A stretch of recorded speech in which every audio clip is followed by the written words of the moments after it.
in spirit. For the flesh needs its own, but the spirit has its own food. Sometimes when God reveals things, and then it's going to make the body to feel that kind of heaviness, because the flesh has its own needs and its own desires. So we have to listen more to the spirit more than the flesh, because flesh is temporary, but spirit is temporary. Flesh is temporary, but spirit is eternal. So we thank God so much. God has spoken well. God has spoken well. Hallelujah. Take 5.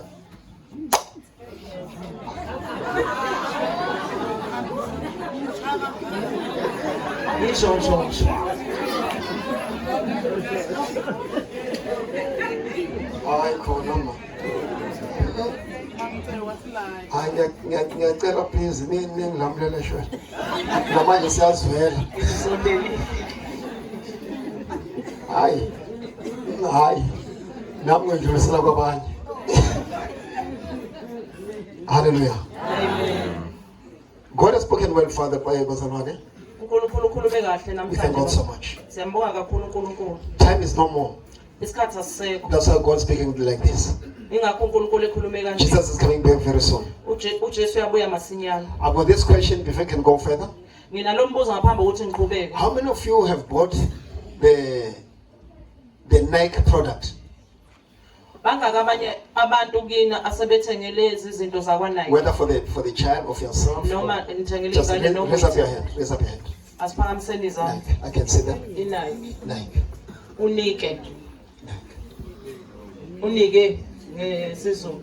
And the two that are having the Nike, do you have the Bible?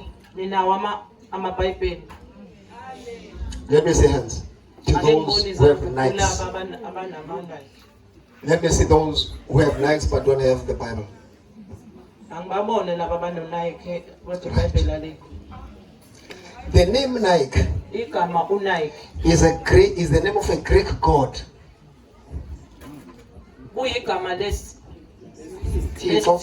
Some Greek. How many of you that have a Bible?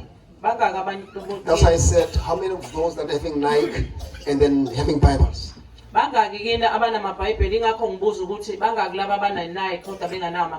Because Nike is a Greek goddess. And I'm going to show you the picture. When you say you love Nike, you mean you love that God. I'm going to show you that God. When you buy the Nike label, you are offering to that God, which is Nike.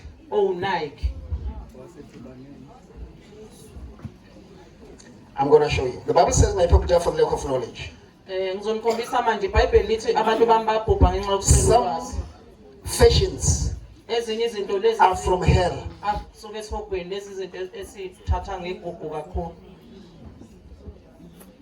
I don't say don't buy them. Choice is yours. The choice is yours.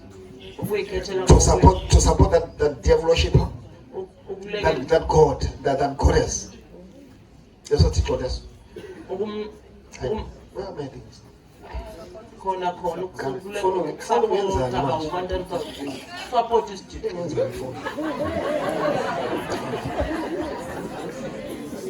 I want to show you that God, the God Nike. This is the Nike.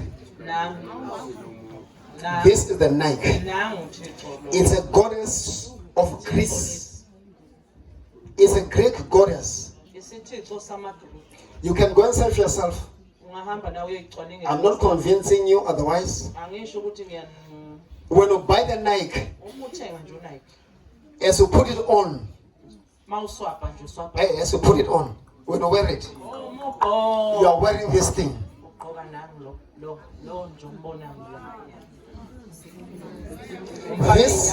This is the goddess Nike. It is a goddess of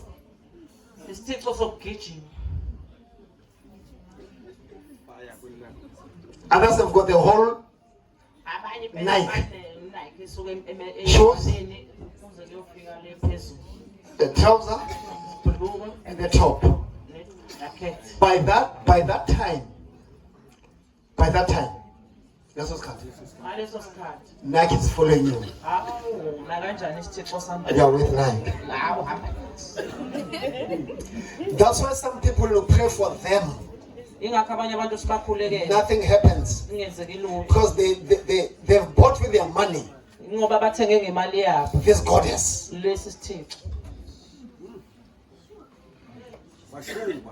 And if you don't have a Bible, but you have the Nike, the Bible is of God.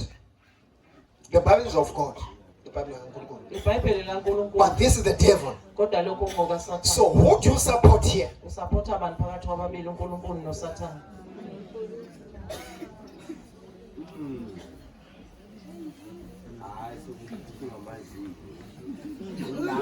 I'm not stopping a child from wearing those things.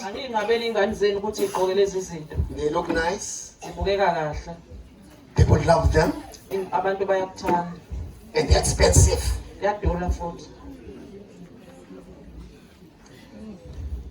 I want you to Google that. Nike. Some fashions, they're from hell. Some hairstyles are from hell. I am not going to say much about that. You can continue cutting those hairs the way the fashion is today. But you don't know, by cutting your hair that way, you are now in agreement with some gods. The question is, where were these hairstyles all along? Where were these hairstyles? And then why they now?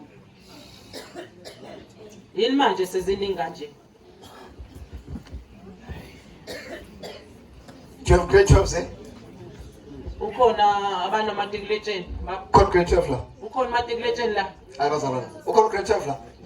Come. Zwakala.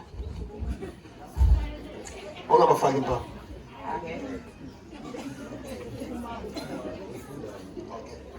Come on, grade 12, share. We don't have time.